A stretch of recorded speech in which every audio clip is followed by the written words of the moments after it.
Welcome to the best of the Anthony Cumia Show.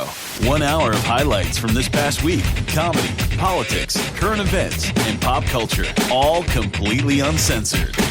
If you're looking to make things a little more interesting, check out betdsi.com. Betdsi.com. It's been around since 1998, and it's an A-plus rated sports book. Originates many of the odds you see for a lot of the sports and events happening right here in these good old United States of America. BetDSI offers odds on all major sports, nearly everything else that's happening. How about the elections?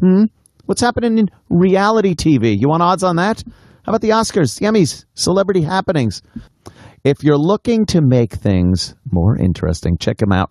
It's a fun place to play. BetDSI has built a solid reputation on winning for both novices and professionals. BetDSI, that's BetDSI.com, and it's available on all desktop and mobile platforms. Easy to use, fun to play, or even just explore. And if you want to try it out, enter the promo code Cumia10. That's Cumia, and then the number 10. Don't spell 10. Stop it. And get some free credits for yourself. So you guys get some credits for yourself.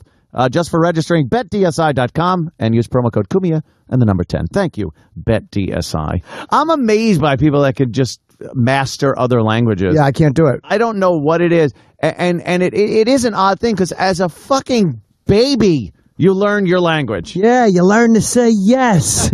Not always, Uncle Paul. Yeah. I think no and stranger danger are two things that kids should probably learn in multiple languages. You learn not to tattle on people who are trying to help you achieve your goals. Would you rather children don't learn any languages for a certain amount of years? Sure, stay young. Yeah, why rush, right? Young at heart. Stay young and virile and fun. And mute. Yeah.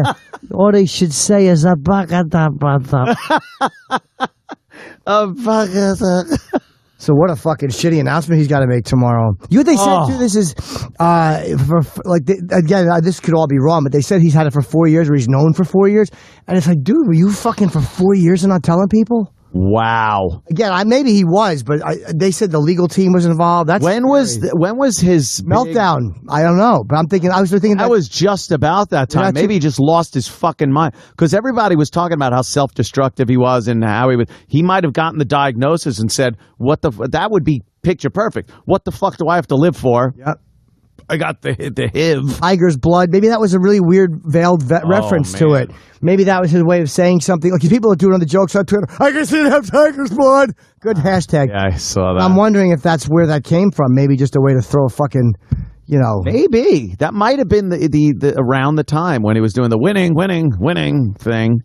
Oh, God. He's losing his mind. Lost his fucking mind. Remember that? He decided to do a show and he had...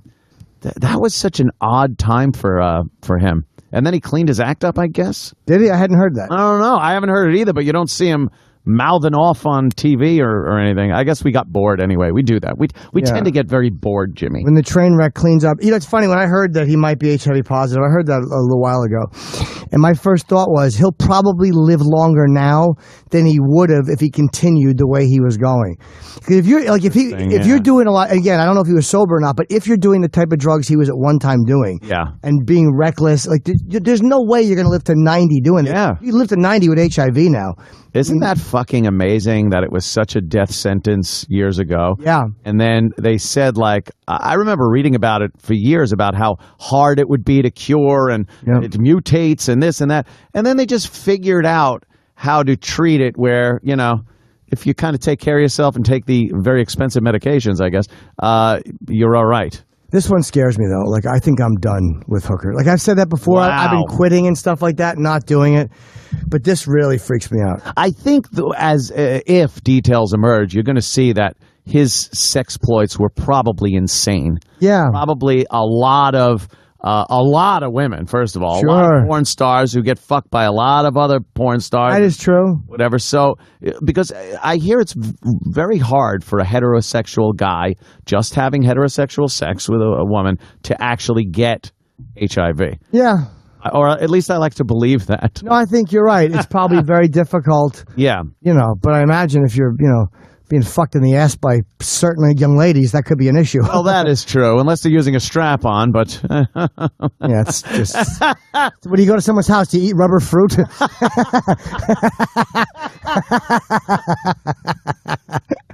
Now, that's a great point, Jimmy. It's the best of the Anthony Cumia Show. The Anthony Cumia Show airs live Monday through Thursday from 4 to 6 p.m. Eastern in glorious high-definition video, exclusively at anthonycumia.com. I was watching a documentary on Operation Ivy, not the band.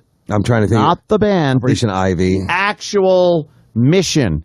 It was a hydrogen bomb I didn't know experiments and explosions out there in the South Pacific. And it was some old military film. It was hilarious to watch. Is this where they blew up the old ships, like to see what it would do to them? Well, no, this was a hydrogen bomb test, like the first one, to see if they could even make a hydrogen bomb. Oh, did they have to evacuate an island? Because I was yeah, they always got to kind of clear these. And the peaceful people of the atoll are taken away to live a much better life that will give them. Yeah, take your three things. Yeah. Let's get out of here. They leave a place that their whole fucking existence has been for thousands of years, and then just sink it. They sink an island. It's amazing. I think you and I love those history shows. Do you watch a bunch? I love them. I watch those. I watch dumb military films with the old guy. And it was a guy because he had a pipe, and he's just sweating profusely in a uniform on a ship. Oh. And he's talking to, well, Captain, what are we going to see here when the bomb goes off? Well, you'll see a bright light. And look into it. I love shit like that. But the pipe, and in the middle of talking, it's like, we're here at... Take your time. And yeah, it didn't matter. Like, who would do that now? No one. No one. I don't even know who even smokes a pipe now. I guess maybe in Brooklyn, they're probably making them and smoking them. I bet, yeah, the hipsterish Brooklyn thing, pipes. Yeah, you have to smoke a pipe while you're wearing like scuba goggles. Yes, steampunk and a weight belt, and no one has to ask you why you're dressed like that, or they wouldn't be cool. I like any kind of with the History Channel, because they have the History Channel, then they have the Military Channel, then they have like History 2. Yeah. Which one of the History Channels, because I had talked to them, the History Channel. This is good for the audience to know, like pitching a show to networks. Please, I love it. I think you like this. We're like, sure. Like worst case scenario, you're like, I'm going to call up the History Channel and pitch a show, an old show. Yeah, it's an old show. It's like. Hey, I don't know if you've ever heard of Krampus. That's Santa's evil twin, huh? Come on. Am I in? Do we got a deal? I got something for you guys. Pilgrims. Where do I sign? Wait on it. And Indians. Now. So, but they of course passed. But, I like all the shows they have on there now, which is just all work-related shows. I don't know if you watch Treehouse Masters. I've watched Treehouse Masters. I love it. Forged in Iron. Have you seen it? I haven't seen Forged in Iron. You like blacksmithing? I don't dislike it. Do you like competitive blacksmithing? Because that's the best part of it. I didn't even think this... Anybody can blacksmith alone in their, whatever that is. Wouldn't it take two blacksmiths to compete? 3 guys start. Think there was even... It's the best. They're competitive blacksmiths. What do they make? Whatever they're supposed to make. Whether it's a battle axe, swords. Yeah. You don't want to be like, oh, he's going to shoe a horse today. Yeah. It's kind of dull. But if you're making a cool big sword... It's never like a big, very weird watering can like right, that. Something like that. Yeah, like something. Oh, I got to make the metal strap that goes around this wagon wheel. Make a cat stroller. Yeah. Now it's got to be cool, kind of weapon, manly, a mace. Something like that. There you go. Yeah, look at it. A lot of sparks, a lot of fire, a lot of heat. I thought it was a Benihana commercial till I really started watching. It does kind of look like Benihana. They keep screaming at him, 30 seconds. Oh, man. You got any? This is manly. We got no. Blades imaginable. There it is. We got a monitor in here. Judges will crown one a Forged in Fire champion. I love these guys. Forged in Fire, June 22nd at 10. Finally, a show you can watch with your Amish girlfriend. She'd get it. Isn't that? I love that the History Channel did kind of mutate into. I think it's now, without losing all the cool shit that was on the History Channel, which was pretty much World War II stuff. Yes, sir. All World War II. And I think I've finally seen every frame of video that came out of World War II. Every frame. And it's like, some new unseen stuff. I just love it, though, man. I love the history like that they of colorized the old. not colorized, but when there's some video that was actually taken in color back then. Yeah, towards the end. It's sort of odd to see. It really makes it real. Like black and white, you're just kind of like, oh, look at this pile of dead people. Wow, it kind of blew me away because I remember it sucks. as a kid as like black and white, like a black and white war. It takes you right out of it. It's like, oh, that's black and white. And then in color, you're like, oh, wait, this really happened. Oh, these guys really had to do this shit. Frightening. That's why the Vietnam stuff was a little more disturbing to watch. Yeah, that stuff's good. Yeah, I just love the historical context of things. Like, I think that nowadays, and I think why people get so upset with stuff and outraged with things, everything is judged on 2015 or whatever this day morals. is, the morality and Moralities of ethics our and days. everything we have today. So you look back and like, of course, Columbus is like the worst guy ever now because, the Indians were here and it was that. It's like, that's what people did then. Right. They explored and conquered and Killed. tried to keep from being conquered next time. And then when everything kind of got adjusted, there's little conflicts here and there, but everyone's pretty much got their home base. Really? Yeah. Well, when I was a kid, I was so pro-Indian. Like, I always liked all the native shows, as they would say now. Like, there was always like a native friend, like Tonto. Oh, yes. Who had all the cool skills. Sidekick. A sidekick. And there was like Grizzly Adams had that one really good-looking Indian guy. Do you remember him? Yes. He was really Adams. good-looking. I'm thinking of it right now as I'm looking at you. But I was like, he was a really good-looking guy. And Grizzly Adams was kind of a bear. So there was a weird... sexuality little there. Bear Mountain men, as they say. Mountain man bear twink relation. It wasn't all pancakes and honey. Remember, that was a big thing there with him and his grizzly pet. But I was pro Chief Joseph, the Nez Perce. The I Will Fight No More Forever guy. I thought you would know this. Probably, that was like the best. That was like the best. The Nez Perce Indians, those were the ones, Lewis and Clark. Oh, okay. They helped Lewis and Clark. And they said make a right or whatever it was, so they could find the coast. Came like, no, over there, that way. like Keep fucking going that way. hero. No, it's over there.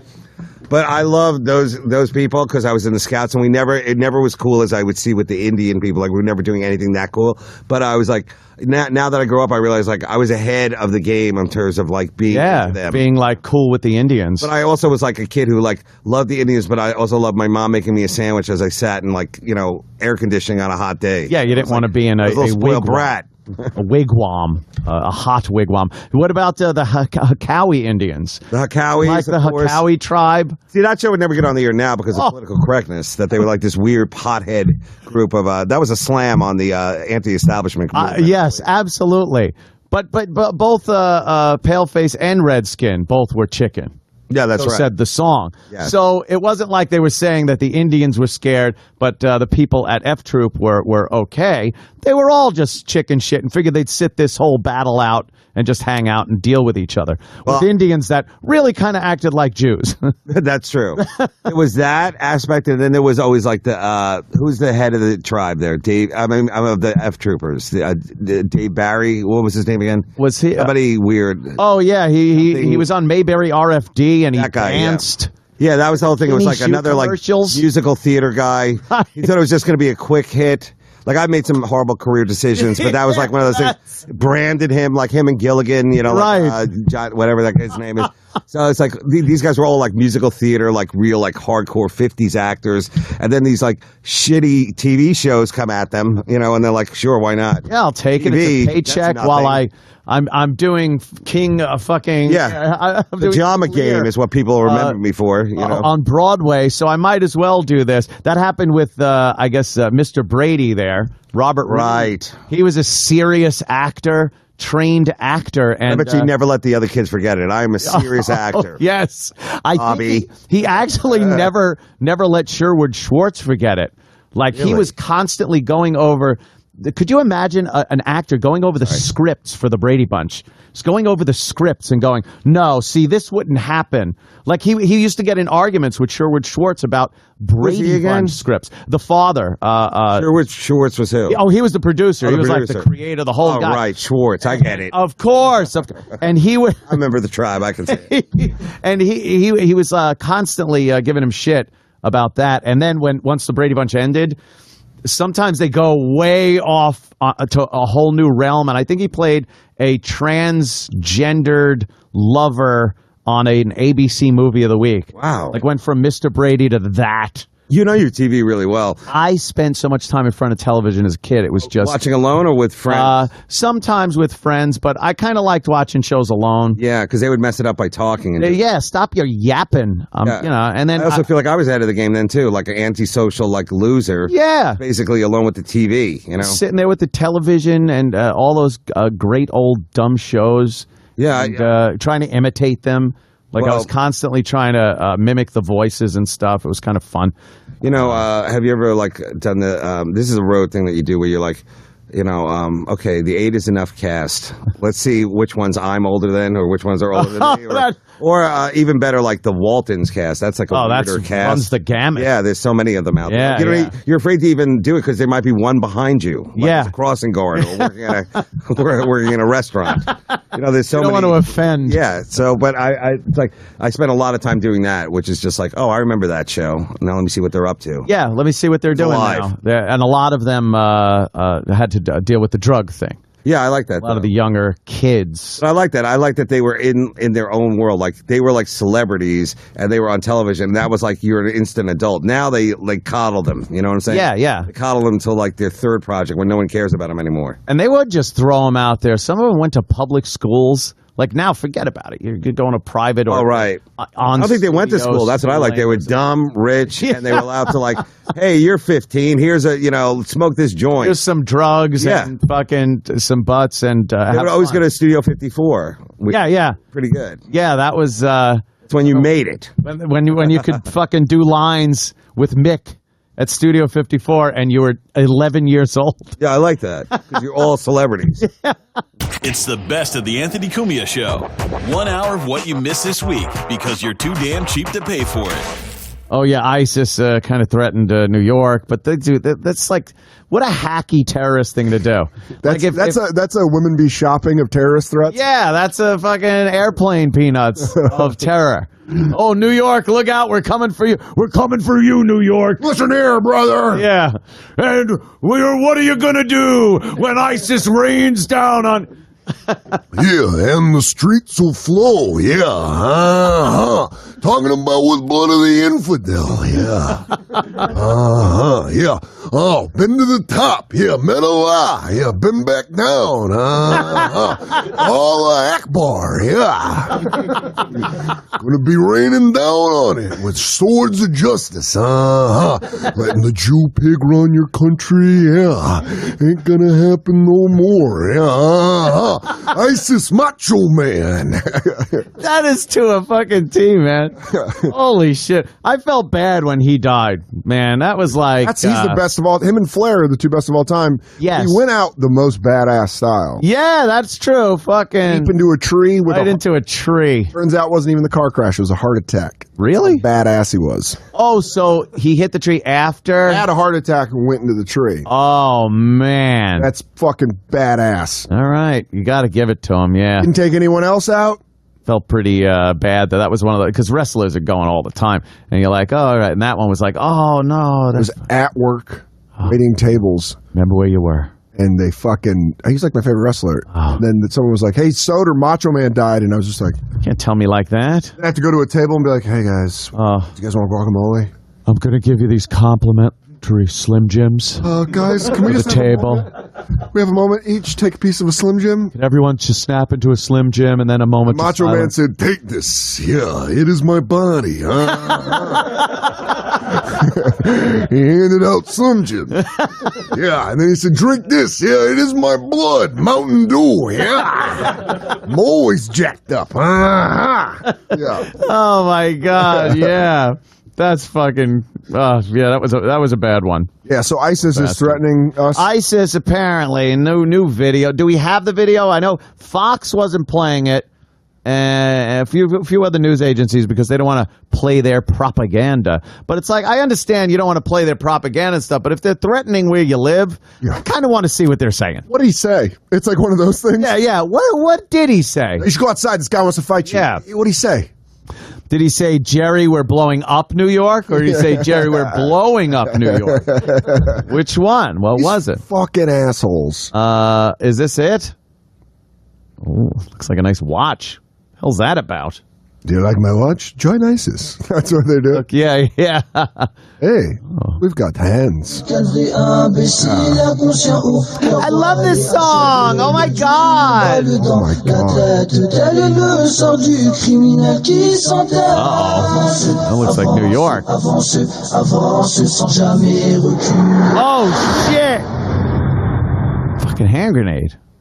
What kind of USC film student do they get to do that? I know. I'm thinking of Someone hiring on the ISIS mixing for board, this show. There was a moment with that Jack Horner where someone was like, "You made a real terrorist commercial, Ahmed. It would be really good. This is the one they're going to remember me by." This is real propaganda. He's doing real propaganda. Yeah, so That's what I'm for, government monitoring. Where I'm like, if you can find those guys, like, okay, cool. Right. Do it up. That's what the Snowden thing really fucking made me laugh, was that manufactured outrage where people are like, did you know that the government is watching us? Yeah, do you know that the government gave all of us supercomputers in our fucking pockets? You think, and you watch the news, you think these animals, we're just going to allow ourselves to run around with these things and not be monitored? Of course we're monitored. Yeah, and it's like, listen, let them catch those assholes. Yeah, if Some guy putting on a fucking 8-ball jacket with a fucking strap under it. If you don't want to be monitored, don't use any of the technology. Move up to the mountains and Kaczynski it. I'm going off the grid. I'm going to Mexico. I go 6 months out of the year. Yeah. Like, why? Why the body really turned weird? The body is fucking nuts. I love his tweets because at the end he's like, so I always bring up stupid Plum Island. Yeah. Plum Island being used by the military. And then it'll be read. Yeah. He'll write read and then put the link or watch. Yeah. And I just picture him yelling at you. Read. Yeah. Okay, Jesse. Like you're at a desk and he put it in front of you. Yeah. Read. All right. You work here, don't you? You're getting BOA things all over. The Anthony Cumia Show. This is the Legion of Skanks podcast. This is the Legion of Skanks podcast.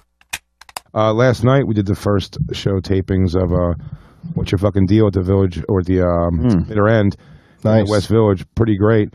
Bobby Hutch came out to the shows, and Jew Thug Intern Mike came out. I heard he got into some shit. We went to the Red Lion next door, which, by the way, that was a bad call. That was a Joe DeRosa call to go the Red Lion. Some bar where there was a band that had an accordion in it.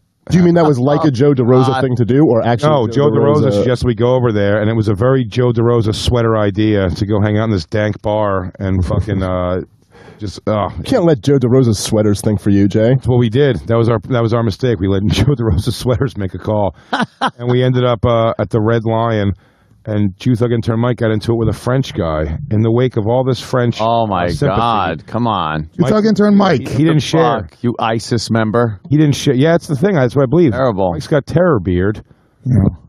And it was making the guy uncomfortable. There's Jew Thug Intern Mike. Yeah. So I just so I was at the bar, and then he comes up behind my ear and he's like, "Parlez-vous français?" to me, and I'm like, he asked you if you spoke French. I said I don't speak French. You guys, I bet you guys didn't realize that I speak a little French. I don't speak French. I turned around, and then the next thing I know, he's like, "Can I have your hat?" and starts grabbing my hat like off my head. So I turn around and I'm like, "Don't touch me!" and I push him. So then not much to ask for after all the terror. Yeah, exactly. All he wants is your chapeau. Hey, just because 100 people get killed in your country doesn't mean you can come poking me, all right? It was like 150 something. Sorry. No. Yeah. It's just grabbing your hat. You didn't have to mention the slaughter. So then I'm like, let's walk away. He's wasted. I know it's just going to escalate. So it's a French salutation. So we walk away. So this dude must have circles around and just goes like chest slams into me. So then within like 1 second, I'm just like, I just grab him like by the throat and I Undertaker chokeslam him onto the ground. American. And I'm Undertaker chokeslammed him? Did you look to the crowd for reaction first? No. Pro wrestling moves on him? I jumped on top. There were flames went up on the side of the bar. Why didn't you just make all the lights go down? That'd be amazing. So I jumped on top of him, and I'm like, I told you. Off the top rope. I'm like, I told you not to fucking touch me. And so then someone that works on the show, Jay's show, comes and grabs me off. And then he starts doing that thing where, like when someone pulls one person off, then they start attacking you, trying to attack you.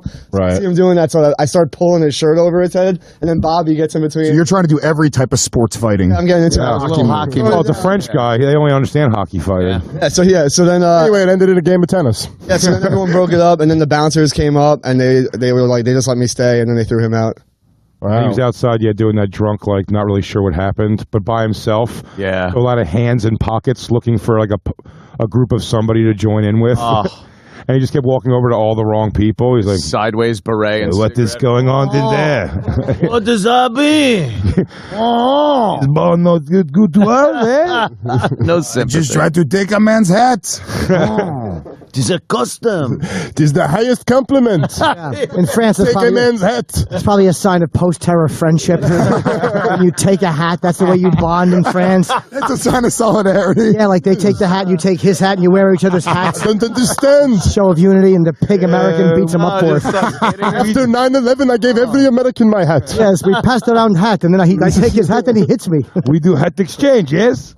But it's funny, Mike ended up in that thing. Mike looks so not like a guy you'd start a shit in a bar with, but he's got 1,000,001 stories of it. But I really do feel like Mike looks like a guy you'd open a bar in Brooklyn with. Yeah, but he's the kind of guy.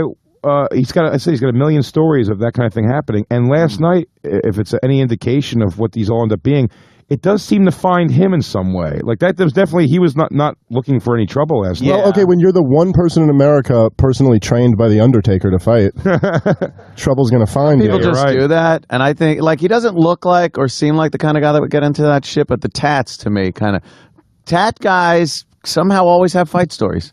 You know what it is, though? I think people think... It's got defensive. Hey, man, back off. Hey. Time out.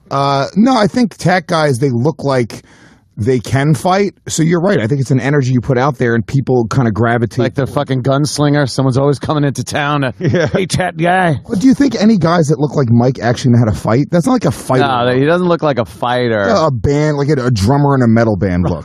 Yeah, there you go. Fucking fight. He just chokeslammed a guy. That's not a good fighting technique. Anybody who knew how to fight would have deflected his fucking chokeslam. That's what people say right up until the point where they get chokeslammed. Yeah. That Frenchman will rue the day he Mike. But I mean, I don't think I don't feel like I'm in situations where like trouble finds me a lot with that kind of thing. I don't think people just randomly fuck with me at bars a ton. No, because you're also a huge dude. Yeah, you're the guy that you don't want to fuck with. Do you think Mike looks like someone you do want to fight? I think Mike's not necessarily. like bite your ankle or something if he gets down. If you want to get into some shit, he'd be a good target. Yeah, like to start some shit with. Not totally like pussified, but you could probably take him. He looks like a cross between Screech and a guy doing 12 years for rape. Dude, which I bet one day we're going to find out is also Screech. He's like soft look. Here's the thing. I would see him if I was worried about fighting him. I would go, all right, he's immediately soft looking, like physically soft. So I go, he's not trained like a martial artist or anything. What? Okay. First off, I was a bouncer for years. Yeah. I know. I would have fucking walked into your bar and taken the cash register in front of your face. Lewis is undefeated against his shadow, though. Oh, yeah. Talk into the mic, though. Yeah, he's got it at stomach level. I was a bouncer for years, doing the door, getting into that stuff all the time. So I don't know what you're saying. You haven't Chuck E. been in a Cheese fight with any like 10 years. Dude, Lewis is about to get chokeslammed. Listen, Mike, I'm not shitting on you. I'm just saying I'm not even. You might be able to beat me up. I'm saying why I would have no problem fighting you is because of I'm taking these things into consideration. It's just that you're soft, dude. Your glasses. I know you have weak eyesight. That's good. Just take that right out. Yes, maybe he's for reading. He might be reading glasses. Yeah, he could read like a faggot. For the record, I think Mike would beat the living shit out of you, Lewis. Wow. Jay loves doing this to me because he knows it's going to turn into me fighting Mike. Yeah, I'm not gonna say he's gonna chokeslam you. It might be a sharpshooter. It might be. It's like whatever's opening you give him. Is that what you learned in Tiger Showman? Like anyone who knows how to fight wouldn't let you get chokeslammed. What do they prepare you for with that? I'm just saying somebody who knows how to fight wouldn't be able to chokeslam them. Period. Why? And you watch mixed martial arts. Yes, I do. What's that? Am I wrong about that? I don't know. So I can't help you more than that, Lewis. You're my expert witness testimony. I don't know. You never know what people who know how to fight are going to do, because people who know how to fight theoretically wouldn't get hit more than once, but they do. That is true. You know what I mean? It's like Mike might have just been a little faster than you give him credit for, or maybe that guy can fight but just was so drunk he couldn't fight. I'll tell you that. Or maybe you're correct. I think getting the choke is easy. It's getting the arm over, then the hand on the back and the lift. That's everyone knows you're about to do the choke slam because you do the whole "you're dead" thing. And then the crowd. They're like, is he going to choke slam me? But dude, I think someone at your throat, like right away, makes you like. It seems very unreal. Yeah, maybe you caught him off guard. You saw the video. The guy, I love that. The guy says like goes from like bully to a pussy, and where he's like talking shit in someone's house. Have you seen that? Yes. That's so great. He's like shit talking. He's at a house party. And he's doing like it's like some white. Oh yeah, I did see that kid, obviously, and he's like, I got killers in the streets, nigga. Come fight. He's like going through all that shit, and then the guy he says something about fucking his chick. Oh shit! I'm gonna fuck your chick, and then the guy he throws like one. It's not even a choke. He just jabs him. It looked like a CIA neck fucking jab. I'm telling you, in an instant. Oh yeah. See this video? That guy knows how to fight. He did a fucking throat chop. That's amazing. Yeah. And then he didn't connect, grab him, and then try to choke slam him like an amateur would. Have you seen that video? I don't think so. It was amazing. He immediately just he goes, sorry, man. You're right. You're right. It's your house. I got to respect your house. Well, he really straight fucking changed. Wow. Like how fast He it changed. struck a good person into him. Yeah. It was like me hitting on a girl and her boyfriend walks in like, come on, I'll take you out. You know what? I'm really happy I met you. Great audience member. Godspeed. Get home Here safe. it is. We hear it? Oh, dude. Yeah, get some audio. The audio's really very crucial. short, so you got to start it The over. 98% of the people that consume the podcast You by gotta audio, start it this is going to over. be interesting. You got to start it over. Start it over. Fuck out. Who wants it? Who wants it? Who the fuck wants it? His shit talking's kind of great. Yeah. Oh, it gets Don't fuck with me when I'm on it, because I will fuck you up. I got killers in the streets, nigga. Ew. Then shut the fuck up. Don't talk about my mouth, because I work hard and I'll fuck your bitch in the end of the week, bitch. Stop! Alright, I'm sorry. It's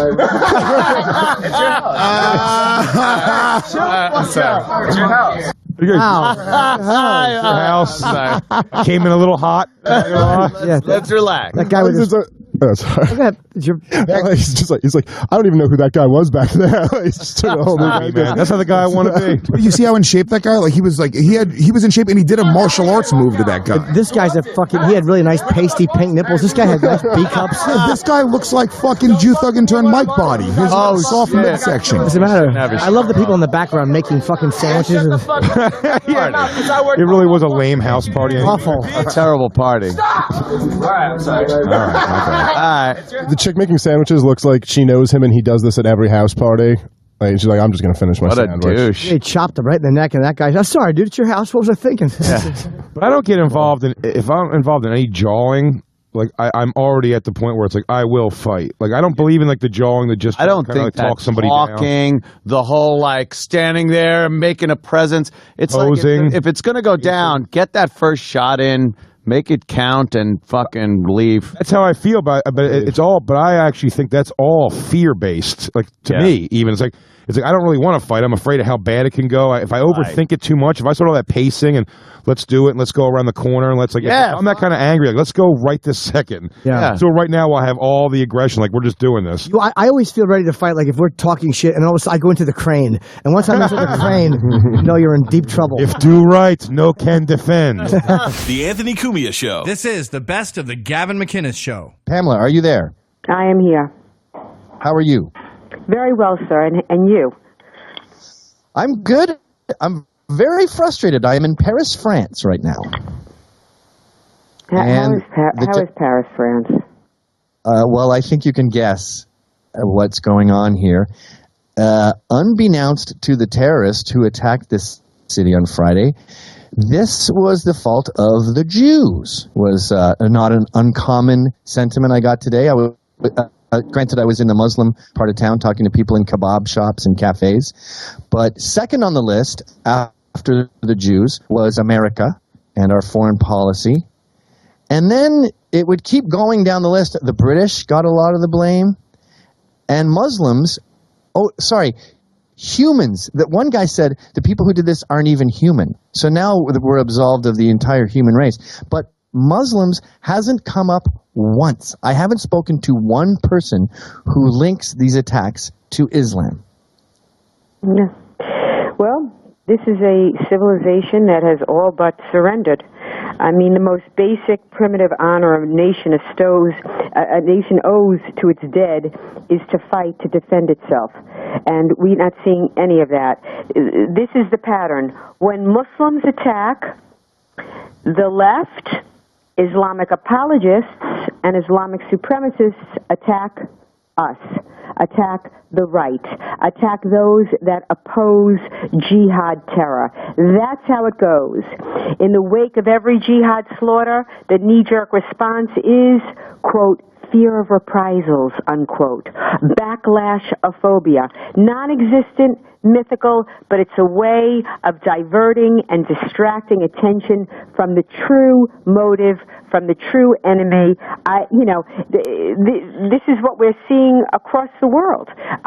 Although it's interesting to me that President Hollande has made Obama, not that he needed much help, look like a spineless, gutless, feckless wonder. I mean, yes. Hollande called it for what it was. This is an act of war. And the majority of the victims are under 30. And we're seeing this everywhere. What was the difference between Garland, Texas, our free speech event, where we had an art exhibit showing Muhammad through the centuries in depictions in art and literature, and they weren't killing people like they are today, and they're doing that to impose Islamic law, to impose the Sharia. You cannot insult Islam, you cannot mock or criticize Islam, and the non-Muslim, the kuffar, the infidel, has to adhere to the Sharia, has to adhere to this Islamic law. Now, they were violating Islamic law in Paris.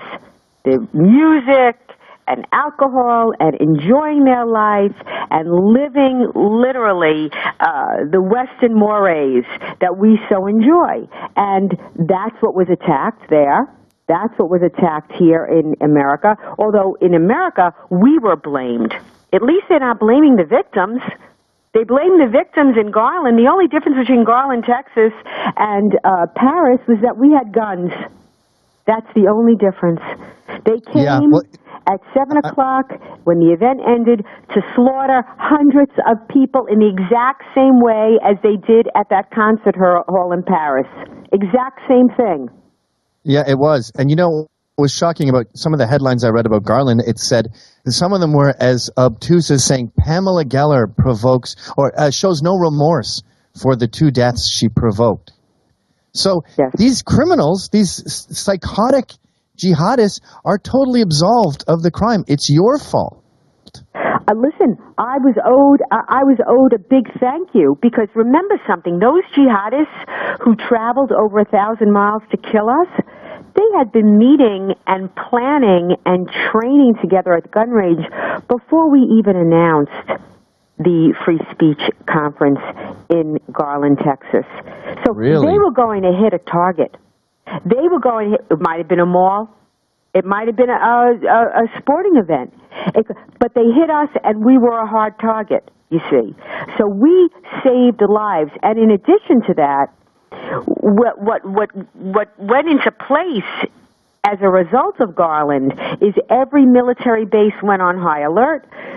High-profile suspects were put on surveillance. That's how they caught those guys in Boston. Those actually 3 jihadists who wanted to behead cops. They were coming to behead me in New York.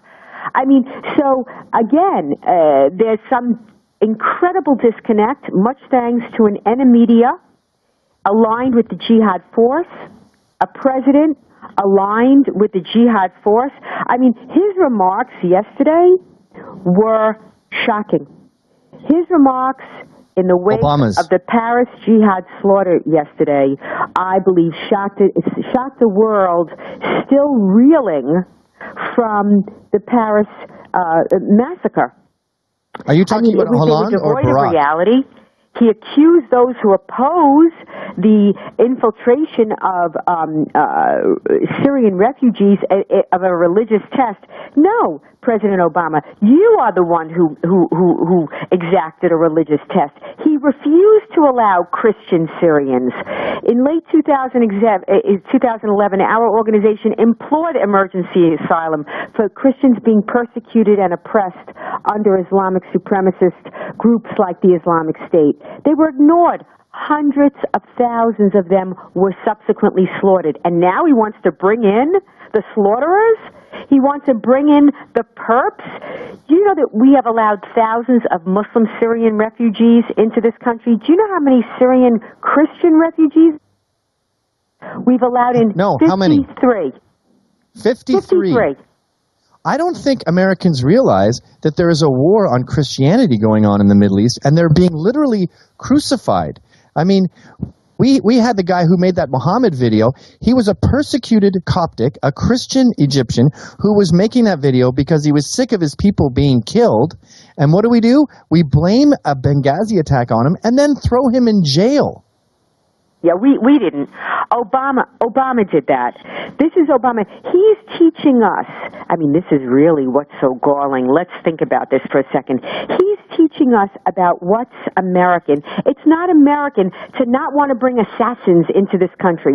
Back in February, ISIS warned Europe that they were going to send 500,000 migrants, weaponized migrants, into Europe. And they made good on that promise. And here, I have for months been showing postings on social media by the Islamic State of the names and addresses of U.S. soldiers, of FBI agents. They're posting the names of addresses, calling Muslims to kill them. And Obama wants to bring in those assassins. He's teaching us, saying that it's not American, that it's not who we are, not to want to bring in these refugees, these refugee killers. I want to know what's American to Obama. Obama supports the boycott, divestment, and sanction movement of Israel. That's American. America has abandoned her allies under Obama. That's American. Obama has partners with terrorist groups. That's American. He denigrates America on the world stage. That's American. He's teaching us about what's American. He abandoned our ambassador and military attachés. They were begging us for help when they were being slaughtered in cold blood on 9/11. He left them there to die, and he's teaching us about what's American? Well, he also said this is an attack on humanity, and you could tell his verbiage was a way of usurping culpability from Islam and making it a generalization. And it's not nothing to do with religion. It's an attack on humanity. No, it was clearly an attack on infidels. It was an exacted attack on this sort of creative community in Paris, young people who are on the outskirts of gentrification, where a lot of moderate Muslims are, a very multicultural part of town. And it was an exacted attack to create polarization and bring moderates over to extremist Islam and bring white people over to Le Pen. And that was the plan. It wasn't a random attack. And I was talking to a guy today who said they were inhuman. The people, he doesn't even, not only does he not consider them Muslims, he doesn't consider them humans. And I'm convinced all of this Islamophobic. Calling them inhuman is Islamophobic. Just like when I ran an ad saying in any war between the civilized man and the savage, support the civilized man, that ad was called Islamophobic because I used the word savage. So saying they're not human, they're devout. You better respect it. I mean, look, it was jihad. It wasn't to drive people to Le Pen. Themselves. It was jihad. The Bataclan was a Jewish establishment long targeted by jihadists. A number of actions against that concert hall because it was owned by Jews, just like in Mumbai. That savage terrorist attack, they targeted first and foremost the Chabad, the Jewish house, along with those hotels like the Taj Mahal. I mean, this was jihad. You could turn yourself into a million knots. A rose is still a rose. Jihad is still jihad. And until we recognize that, we are losing. And let me tell you something. We're in for some very, very dark days. It's just begun.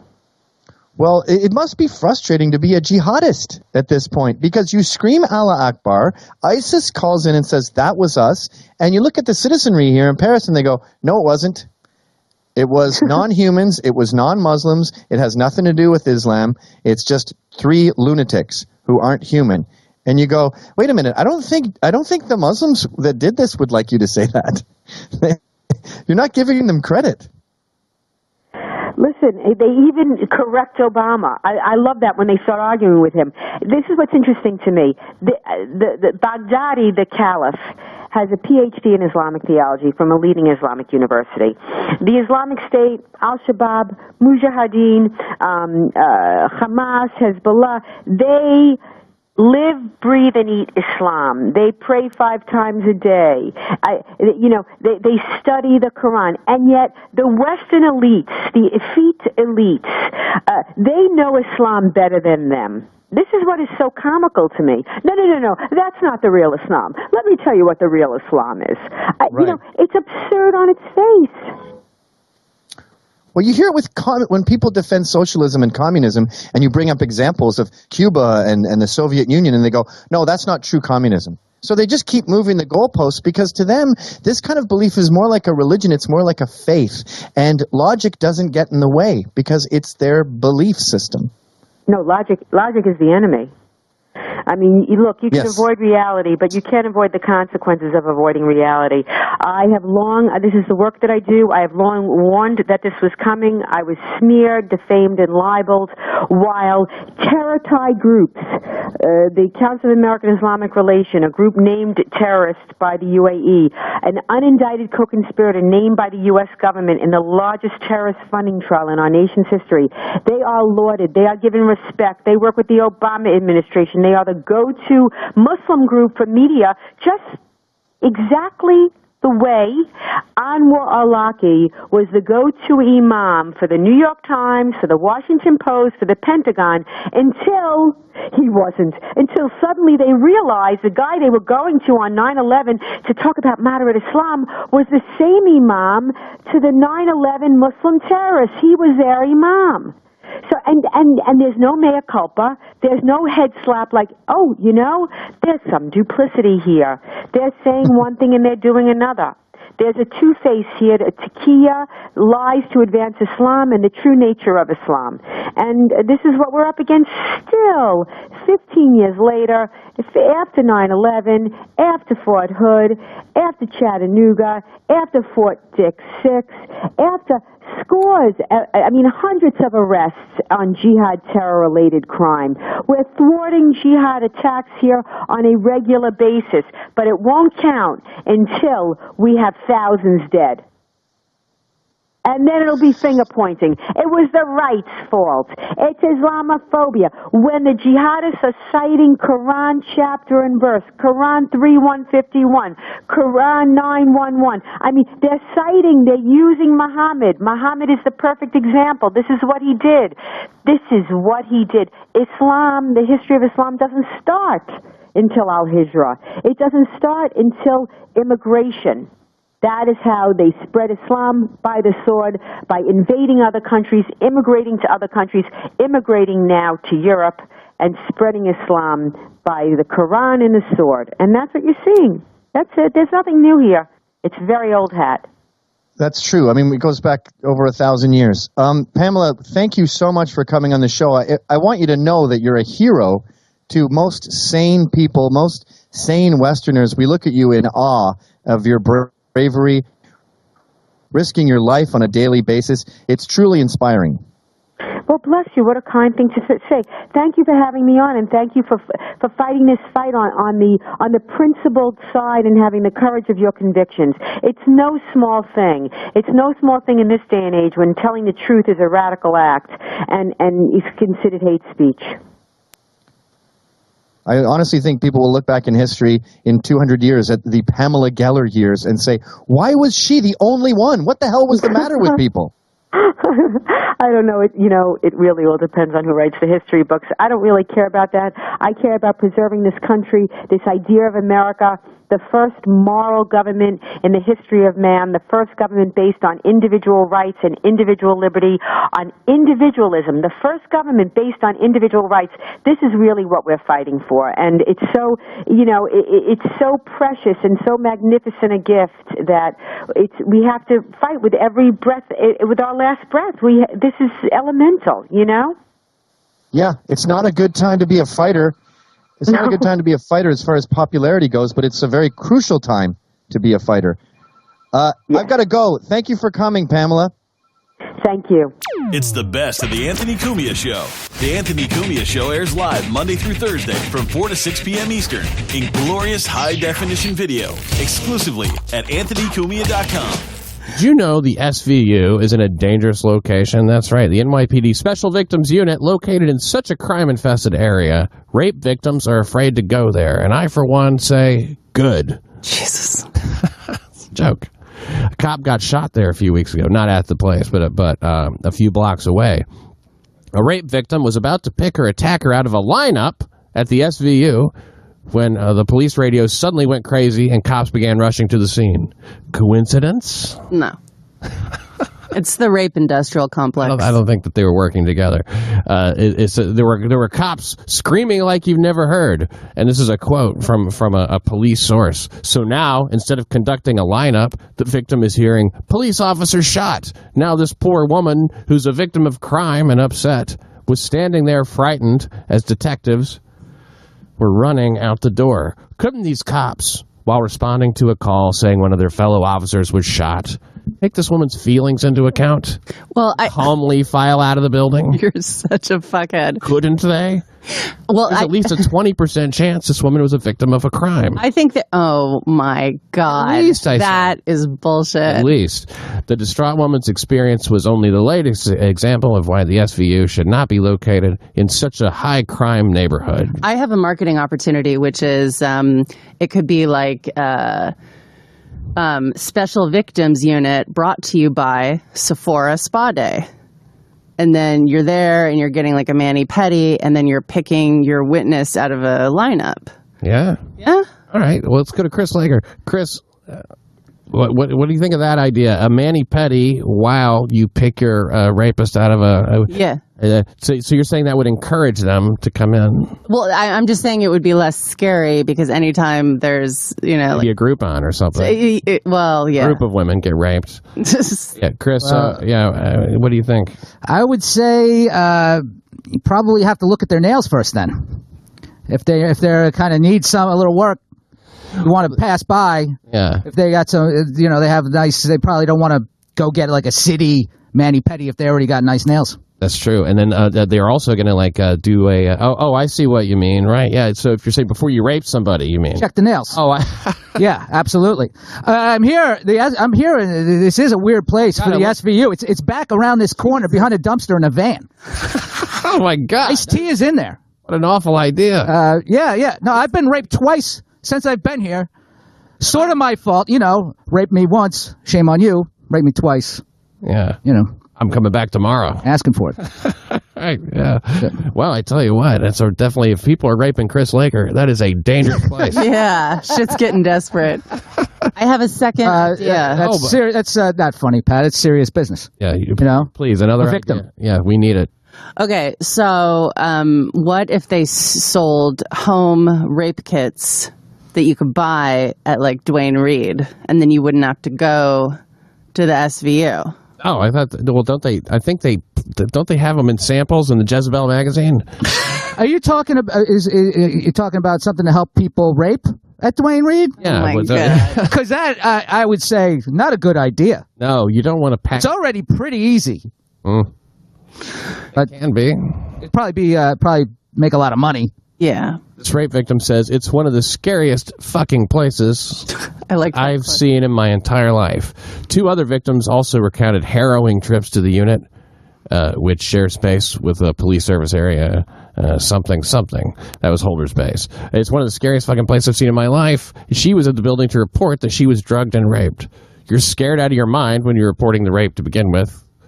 Because reporting a rape is scary. It is scary, Pat. My God. I'm saying it's scary. What do you mean? Pat, I gotta say, your theory about streets are true up here because this is pretty far up Manhattan, and it's like Malcolm X Boulevard actually turns into Malcolm Jamal Warner Way. Ooh, that's ghetto. Yeah. Turns into Bill Cosby's special sauce. Turns into corner. that one episode of Urkel Drive. If you're concerned with your well-being while you're at special victims, it makes it more difficult to tell your story. I guess it does. Maybe it could conjure up the feelings you were having during the rape.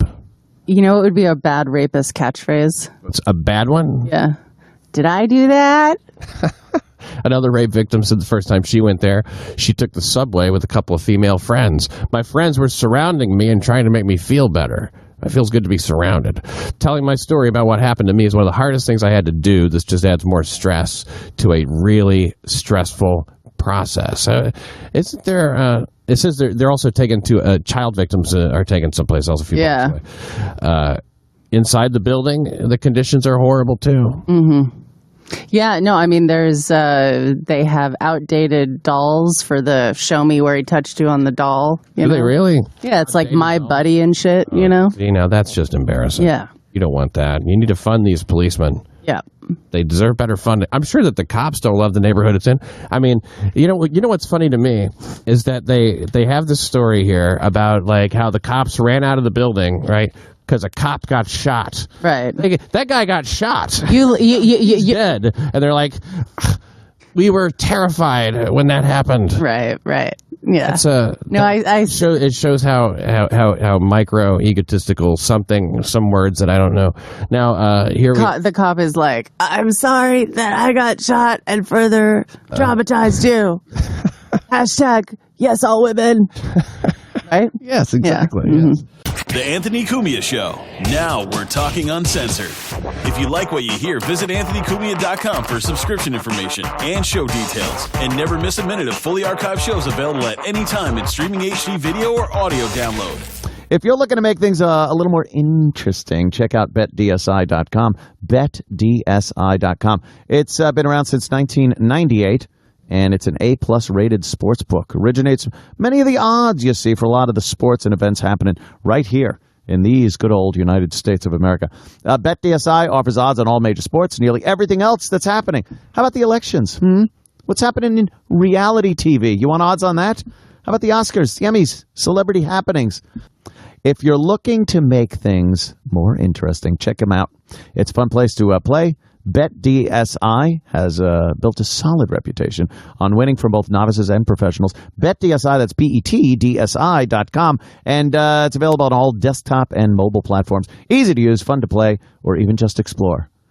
And if you want to try it out, enter the promo code Cumia10. That's Cumia, and then the number 10. Don't spell 10. Stop it. And get some free credits for yourself. So you guys get some credits for yourself. Just for registering, BetDSI.com and use promo code Cumia and the number 10. Thank you, BetDSI.